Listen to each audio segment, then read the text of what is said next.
Thank you, Presiding Officer. One of the interesting things whenever Jackie Baillie brings forward amendments to motions is to look at what she wants to delete from government motions.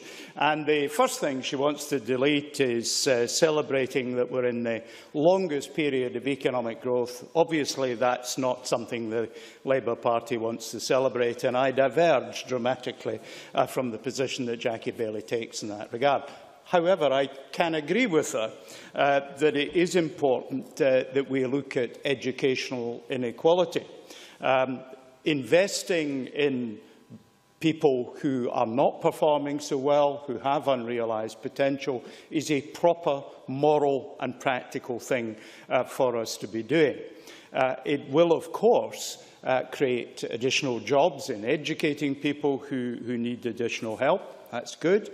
It will, of course, bring those people to the job market and make them more effective contributors to our economy and society, and that is good. What it won't do in the short term, of course, is improve productivity in our economy, but it is something that we most certainly should do. I think, Presiding Officer, we've got to think about what kind of jobs we're going to have in the future, what kind of future our economy and employment in it can look like, not just this year, next year, 5 years, but in 20 years' time. And I think there's a range of things that perhaps have not come up in this debate as yet.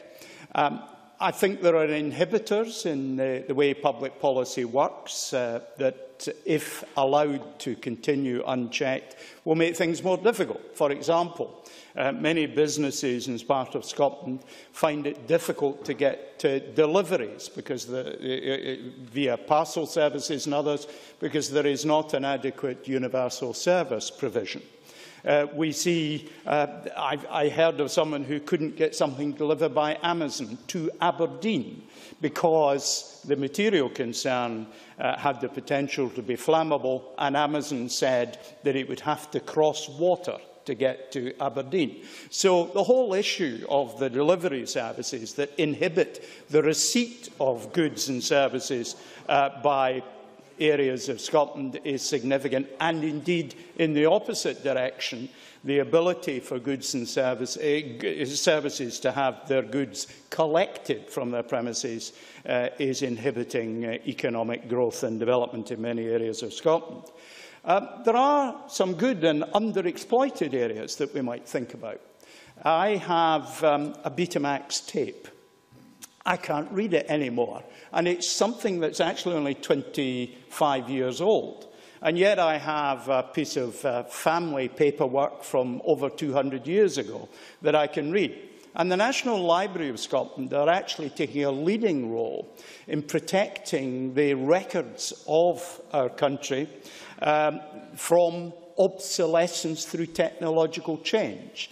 They are developing ways in which electronic databases can be migrated over time.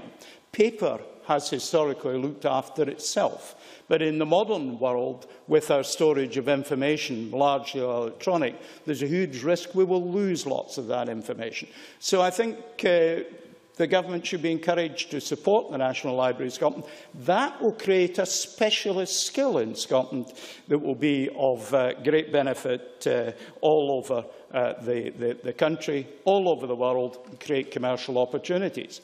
We've got to improve the delivery of electronic services to everyone in our country. We've got to come up with technological solutions and investment to support the 5% of us, and I include myself, and I speak with a heartfelt plea for an exchange-only lines who cannot be connected to fibre optic cable.